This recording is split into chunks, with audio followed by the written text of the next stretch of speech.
Hello everyone, thanks for tuning in today. For this video we're going to be looking at Bud Elf, which seems to be a very common hero people are talking about on the Facebook page, so I figured this would be a perfect character to dive into for my second video. Now, unfortunately, I don't think my opinions are going to match that of the general public, because people really seem to like this girl, but I think that unfortunately she is a bit of a beginner's trap, and I'm going to go into why I feel that way over the course of the video. The first thing you're going to see is that for her 10-star overview, she has 99,000 power, which seems very high, and it is a very high power stat.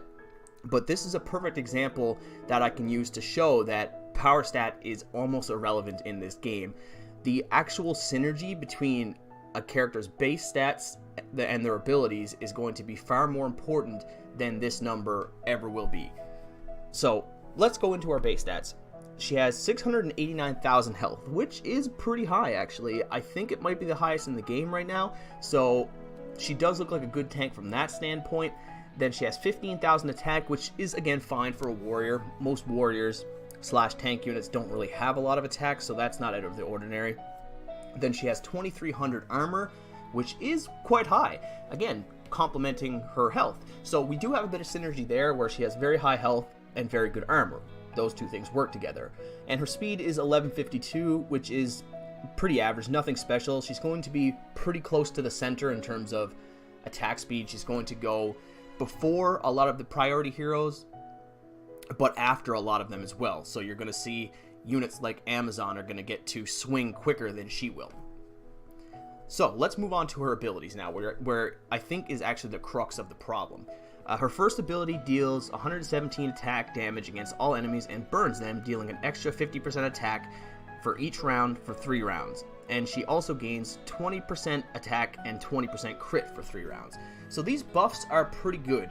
But this is the first sign that we're looking at something a little bit problematic, and that is that her abilities are based off of her attack stat, which, as we've already established, is pretty low. This is unfortunate, because if you have a character where their kit is based off of their attack stat, but their attack stat isn't very high, it's going to take a lot of work to even make this character average, unfortunately. Her first passive or second ability increases her health by 40% and her armor by 45%. And this is where you're seeing these really high numbers in her health and her armor come from.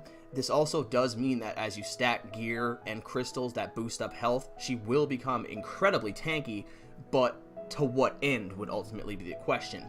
Are you trying to use this character to simply outlast your opponent so that they can't kill you over 15 rounds? You probably can do that with some very specific builds where you stack a bunch of healing girls on top of the healing pet to make a very tough front line. You can do that with girls like her and Sonya to some extent, but I feel like she could still be replaced with someone better if you already have someone like Sonya on your team, because Sonya is going to be your main tank. She's going to do tremendous amounts more damage than Bud Elf, and you don't really need a second tank after that. So her second passive or third ability is whenever an ally lands a critical hit, that will heal Bud Elf for 90% of her attack. And again, this is the same problem where she's healing based off of her attack. If they changed these abilities so that they were based on her percentage health, then she would probably be a lot better. But currently, again, this is another ability that procs based on her attack, which is not great.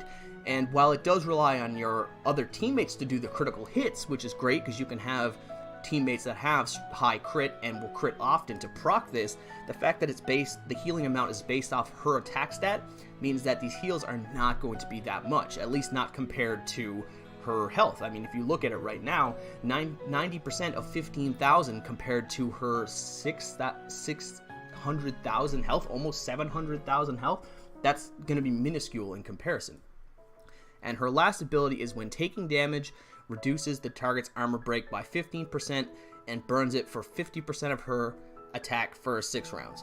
And this is another one of those abilities that's actually okay against long fights. So if you're in a PvP match with a boss and the fight lasts 15 rounds, you can get a bit of damage out of this, because it does do damage for a long time. Even if she does die, say on round 6 or 7, you're going to get 6 more rounds of this effect ticking each turn, so you do get quite a bit of value out of that. And the armor break is nice again versus bosses because they tend to have higher stats than anything else would, so that is one boon to that. It also does help a little bit against Sonya because that's a character I'll be getting into over the next few days. Her armor is what kind of makes her ridiculous, the way it synergizes with her passives. So anything with armor break does help that a little, but unfortunately 15% is not enough to really make a difference against Sonya. So I don't see her as a counter pick in that regard. I just see her as as I said earlier, as a beginner's trap. Now, of course, you are going to need 9-star units to make 10 stars anyway, so it's not a big deal if you have her at 7 or 8 star. That's not like a big loss. You're not putting yourself in the hole by doing that. However, if you do take her to 10 star, at least for now until you start to see the Awakenings come out, which will be something you'll see in the future, she's going to be a liability on your team.